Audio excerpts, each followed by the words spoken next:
Hello, people. You're welcome back to my channel. It is your one and only Lady Jackson, bringing you all the gossip around Big Brother Naija Reunion Season 7, Level Up Season, as to a day hard. So, of course, we've been waiting for an update on what's going to be happening on today. You know, we experienced the first week, first 5 days of crazy, and today is the day 6, and I must tell you, it is the triangles, the shipwrecks, the betrayals, and even far much more. And it's so disappointing that it's people you expect more from that you get to hear terrible narratives about. So Ebuka started by asking questions. Now, this is a snippet of what we'll be expecting. It's not like a full story. So, of course, you guys know me.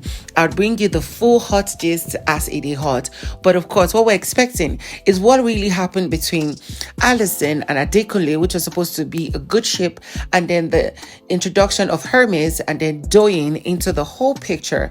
And it's sad how it went. So Ebuka was, talking to Adekunle, asking him, like, what really happened. People from the beginning of the show, people expecting that the storyline was going to be Allyson and Adekunle, and then of course there was Hermes and everything. So what really happened? And then Adekunle started by saying, you know what, initially I noticed that Hermes and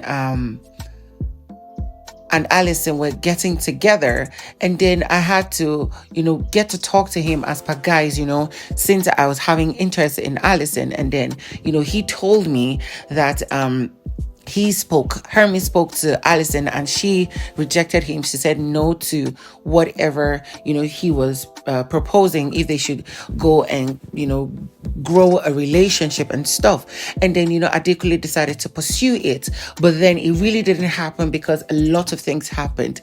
And then, of course, before Adekunle could even say what are the things that happened, Ebuka moved to Allyson and was asking, okay, between Adekunle and Hermes, what was it? What was up? And she said, well, when she first saw Hermes, she was attracted to him because, she's normally attracted to people who are different. And he was way different from every other guy. And it was something that was attractive. And she, wanted to see if she could explore it.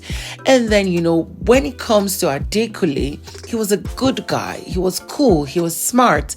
He was attractive. But there was just this thing that she couldn't pin her hands onto. She doesn't know the words she could use, but it was like he was just like a snake. Yes, she called him someone who acted like a snake, and she really is someone who cannot vibe with that kind of energy. He was too cunning with people and everyone that it got to the point that he would go around bringing people's gist to her, just making them look bad. Like, for example, he brought to her saying, oh, why are you friends with Doyin? Doyin is really a bad person. She said nasty things about you and stuff. And she's the kind of person that would have preferred to find out for herself, and not somebody she really she is attracted to now be spoiling the friendship she was going with Doyin, because her and Doyin were really in good terms.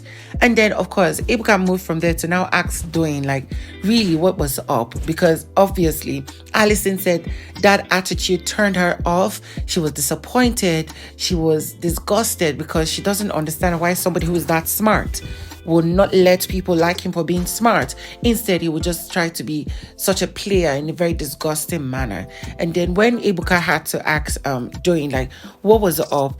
Doyin said she is so disappointed even sitting in this place with him right now, because he is a very trifling human being. He likes to go around, plant his stripes in the hearts of different people just to make himself be the good one while every other person is the bad one. Because she had met him at Adekunle to ask him, like, what problem do you necessarily have with me? But he could not necessarily say what was her problem, what was his problem with Doyin. And that was something that really disgusted her. For someone so smart, he's a trifling human being, he's a liar, he's disgusting, and all the 9 yards.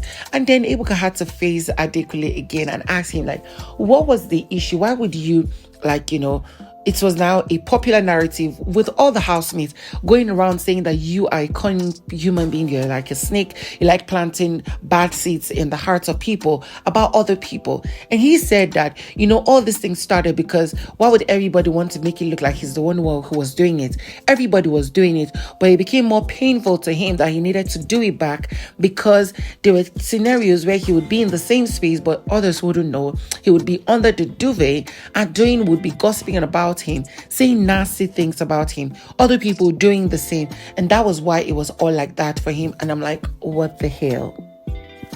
How did it get to this point? I expected and thought that, let's be honest, when the show started, Adekunle was one of the guys we all could just easily be like, oh yes, we have somebody that could be, different from other people. But nah, it didn't give that. It really didn't give that.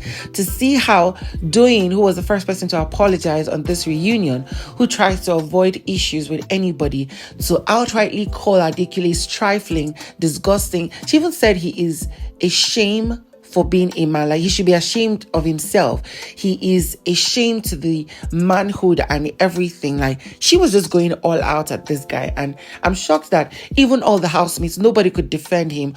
Unlike when we see that Bella will be defending sheggz. Of course, we know they have a thing together. We see other people like, was it Rachel and Chumsy defending each other against another person, because we could see that there was at least one or two people who believed and trusted what the other person was saying that they were defending.